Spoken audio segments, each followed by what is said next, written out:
খেলার মাঠে অপরিকল্পিতভাবে একের পর এক ভবন নির্মাণ বন্ধ ও খেলার মাঠ দখলমুক্ত করার দাবিতে মানববন্ধন অনুষ্ঠিত হয়েছে। বৃহস্পতিবার সকালে ভোলা খেলার মাঠ স্বার্থ রক্ষা কমিটির আয়োজনে এ কর্মসূচি পালিত হয়। মানববন্ধনে খেলোয়াড়, শিক্ষার্থী ও বিভিন্ন শ্রেণী পেশার মানুষ অংশ নেন।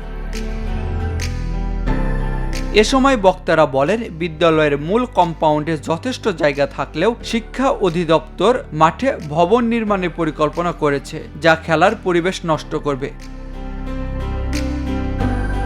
তারা আরও বলেন, ভোলায় খেলাধুলার জন্য উন্মুক্ত জায়গা কম। এই মাঠে ক্রীড়া প্রতিযোগিতা, সাংস্কৃতিক অনুষ্ঠান, মেলা ও ধর্মীয় কার্যক্রম অনুষ্ঠিত হয়। তাই মাঠ রক্ষায় সংশ্লিষ্টদের দ্রুত পদক্ষেপ নেওয়ার আহ্বান জানান তারা।